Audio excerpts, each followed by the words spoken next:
By the way, if you want to watch the full versions of our Let's Watch videos, check out my Patreon. YouTube usually blocks most of our full uploads, so if you want to see the uncut versions, they're uploaded there. So please consider supporting us on Patreon. All right, back to the video.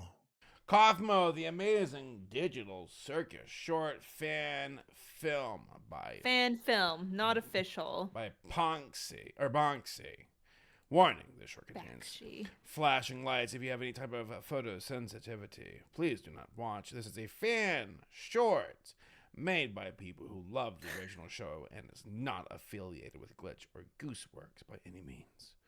All right, let's see what we got here. No, it's kind not of official. It's fan made. It's a bit of a props test to be like, yo, like we made something that's so like when fan work approaches these levels, that means you made something truly originally amazing.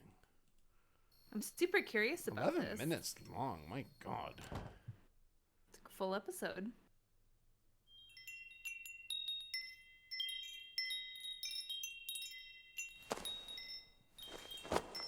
Oh, it's in 3D animation too. Dang.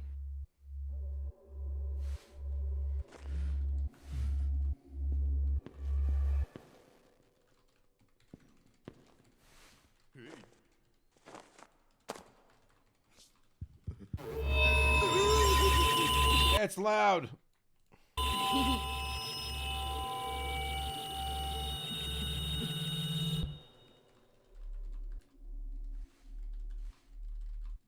Hey, would you like to hear a joke? Nah. Why did the chicken cross the road? This voice. To get to the other side. It's like Joker or something. Huh.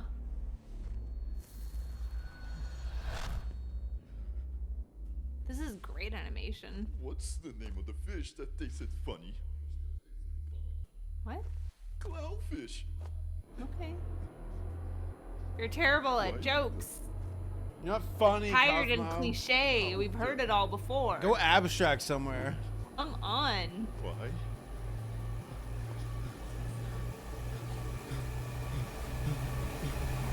Oh, that's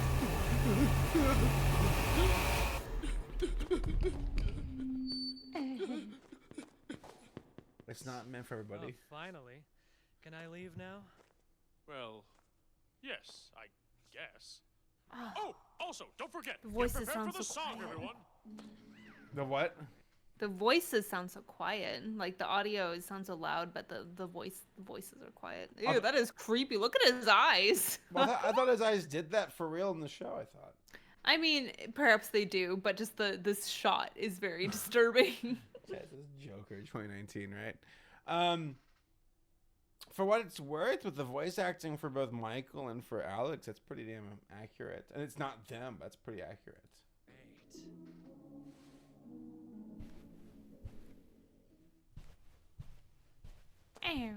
I made a fool of myself. I'm silly Billy. Oh no, not the door. Can you imagine, like, making something that's your own original animated pilot, and then people like it so much that they make their own short to this caliber? That's pretty fucking wild. That is wild. It would be. Feels like as an individual creator, where if this is my very personal story, it might be a little upsetting or jarring or weird to be like, wow, people have just taken something that means so much to me, something so personal that I created, and just run with it in ways where it's so personal to them now. Right? I can imagine that being a little difficult, but I mean, I guess if you join a studio and you have your work produced, it's something you just sort of have to accept, especially if it's, you know, if it's successful.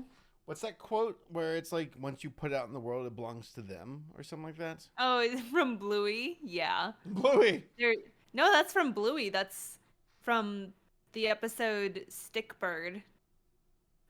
Bandit is having some issues that he's going through, and he says something quite profound where he says, once you put something beautiful out into the world, it's no longer yours, really. That's a good quote. A lot of people have resonated with that. That's resonated with a lot of people.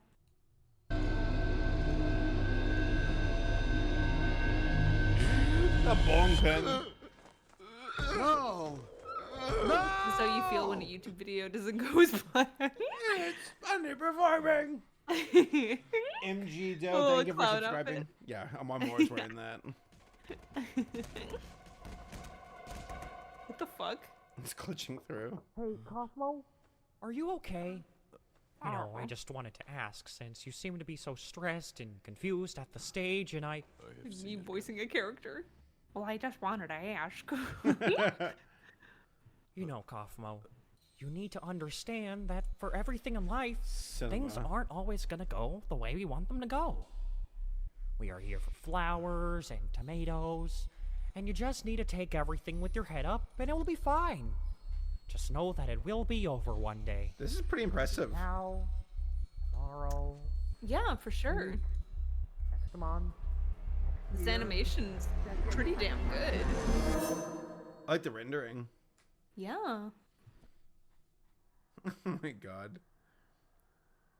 It'd be funny if, like, the next episode of Digital Circus is the prequel for KAUFMO. They're like, mother. Right, they're like, fuck. Motherfucker. It's like the exact same plot point. That'd be pretty fucked.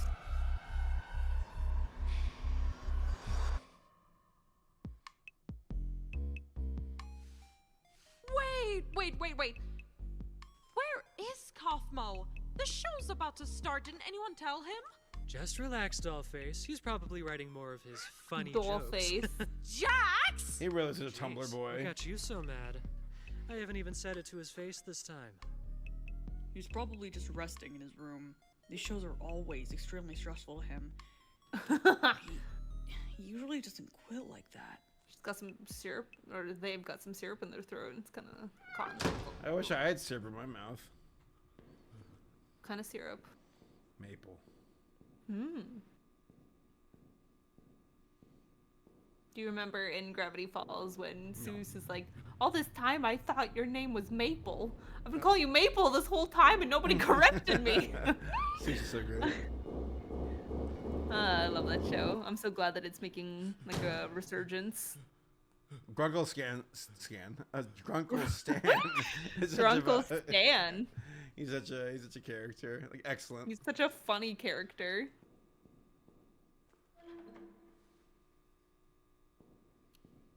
You know, we should rewatch that show. I wonder if we can get away with it on stream. Again, I think we could at least watch like the pilot or maybe one episode. We could watch the whole series probably, but it's a lot of episodes. I see a lot of folks watching it on the streams. Oh man, it's Doors. This is going forever. Yeah, it's sad to be like, I want to just escape, let it be over. Cause I feel like in this universe, like you turn into something, so you still persist, which is kind of, you know, not fun. You turn into something, but you don't even know what you used to be or who you used to be. It seems very scary. Like you still don't even get the piece of death. Like you still exist. That sucks. It's disturbing. I bet I got a jump I think scare. that's one of the reasons why so many people are fascinated with Digital Circus. Yeah. There's a horror to it. Run, KAUFMO, run! That's really, really good lighting. Great shot. This feels very video gamey. Right.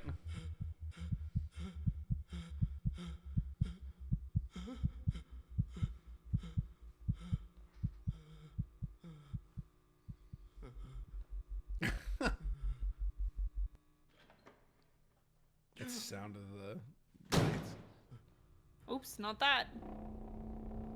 Good music. Sound design. Yeah, very good sound design. This is impressive. What are you looking at? Oh.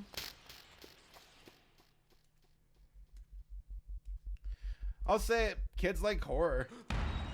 They do. Like Rishi and I watched I'll say it later. Ah! Oh, there you are. There you are.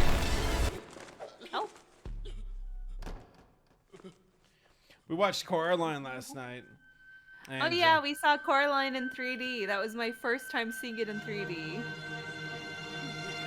That's one of those movies where I'm like, it's not a kids movie. It's just a good movie. You know, families can watch it, kids can watch it, adults can watch it. Movie. It's just a good movie. That's the mark of quality, is when something like is just widely accessible and doesn't feel like it's necessarily towards an audience. It's a true like general audiences movie. Yeah, and it's Cass gonna see it tonight. Nice, in for a treat.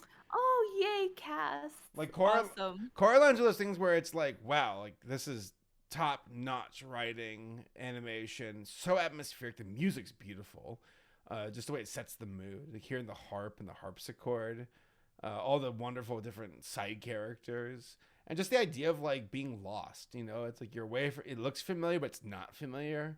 I think that's a big that feeling of being, you know, transported into another world feels like such a fantasy, but then you realize like the true horror of it, and it's a great trope. Well, do you think that's a big part of why things like Coraline or FNAF do so well? Is the idea of something that should be, you know, familiar, then is like kind of twisted and becomes uncanny? Because like to me, that's one of the scariest things, is seeing like, because there's a moment in the movie where the dad's like, he pulls his lips down and he's like, the long face, something like that. He Yeah. And it's like, oh, that's kind of fucked up. Like, I'd rather look at a xenomorph or an alien creature that looks like scary, quote unquote, versus a human where it's like something's wrong with you. Like you're not quite right. Something's not right. Like it's that. I think maybe that's what it is. I'm sorry, but like the idea of like, you see like, no, I'm serious. Like you see like an alien from like Starship Troopers, and you're like, okay, that's an enemy. You know, it's a monster. Which I guess can be more than just that. Be that as it may, when something looks human and it's not quite human, that dawning of realization is that's the, you know, like that anticipation of realizing, you know. Yeah, there's I wish I could remember it at the moment, but there is a term, I think, for that phenomenon of seeing faces in the dark, or it's just something that humans inherently do, where it's why humans are, you know, often so afraid of the dark, is because we try so hard in our minds to make out human faces, because it's something that's familiar to us, which is why it's so scary to like see things in the dark where you think, oh my gosh, it's human but not quite, because your mind's just trying to fill in the blanks of what it's seeing, which is, you know, darkness, just shapes in the darkness. Right. I think that's why kids like scary things. I think that's why kids like FNAF. I think that's why they like Digital Circus, etc. Puppy Playtime. It's because it's cute, familiar, comforting things, you know, kind of twisted. And I think there's just some sort of inherent fear that all kids have, all humans have, you know, just from a very young age, where you're trying to find something familiar in the unfamiliar, and it can be quite scary. Yeah, I mean, there's something in humans where we try to make faces out of things. Yeah, I'm telling you, there's some term for that phenomenon. There's gotta be. I just can't remember. All right, we'll keep watching. Pareidolia, is that it?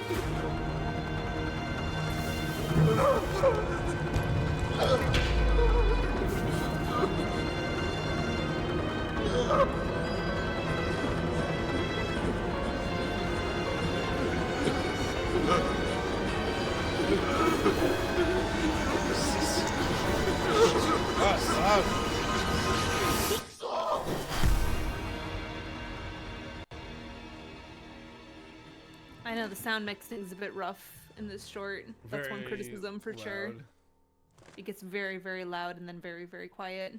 Which, if that is an artistic choice to get really loud to like fuck you up and mix you up, cool. But ah! Oh no!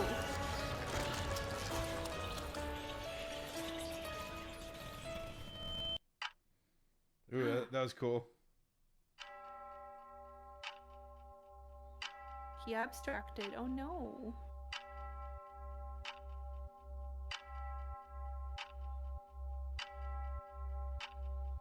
That was creepy. Oh my gosh, those eyes are scary.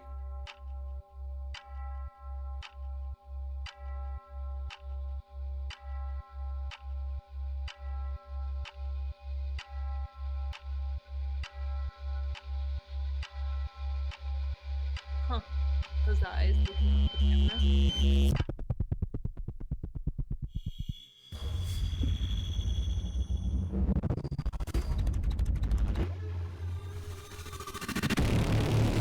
Oh, Oh my Jesus. god!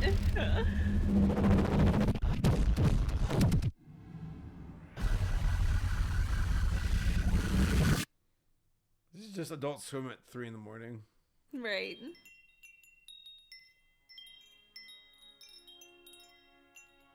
They have Pomni there being like, this is your room. Maybe. Damn. It's like A24 energy here. I was gonna say, man, this feels pretty legit. It's kind of startling. Yeah, very visceral. I mean, there most certainly is, like, in my opinion at least, some sort of demented darkness to Digital Circus, like the official form. But I still feel like it's pretty whimsical overall. This one feels very serious, very legitimately dark all around. There's horror in the show, that's the point. I think so. But balanced with, like, you know, good levity. Lots of humor, yeah, levity. Oh, that was the door opening. There's Jax there, silhouette. Cool. Well, think about it. Like, we talked about this before with, like, Digital Circus, Over the Garden Wall, you know, FNAF. It's things where... Oh my gosh, if I could see a fan film to Over the Garden Wall of this caliber, that would be fucking impressive. That would be awesome. It's already perfect. Ooh. That's great music.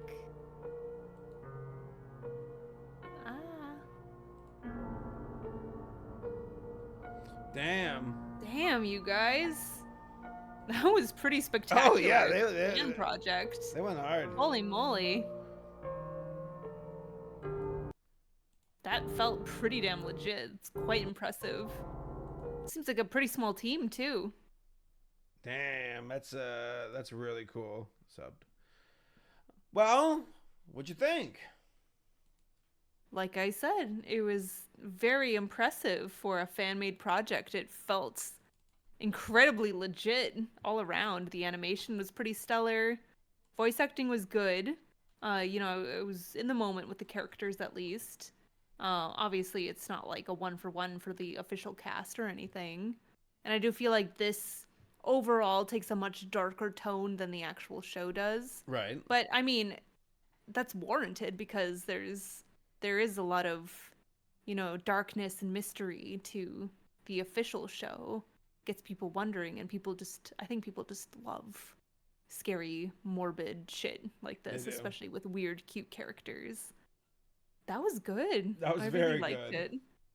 That was better than I thought when you were like, "Oh, it's a fan made, you know, what's it Prequel. called? A prequel to Digital Circus." I was like, okay, well, it'll be probably like some content farm thing, but no, that was pretty legit. No, that was great. That was exceptionally That's legit. That's quite impressive for not being official. That's a group of people who were truly inspired by the original. And that's cool. I think that's pretty cool. It's awesome. It goes to show you how much the original resonated with them to mobilize their gumption and their talent to make this, which is a very convincing, prequel, and their own artistic vision. No, this is awesome. It really goes to show you how much of a hit Digital Circus is, and the kind of fandom that it has. And I'm sure that this guy has gotten around like to Glitch Productions. If not, I'll make sure I pass off to them. But no, that's really fucking cool. Awesome. Well done, Banksy. Great. All right, next is something even worse. As far as like, sorry if I said that. Something even worse. Like, well, okay. Well, if it's something worse, I mean, that's a hell of an act to follow. Sorry. What is that? I meant to say what's coming up is something much worse. Oh yeah, God's Gang. So the creator of God's Yay, Gang. more God's Gang.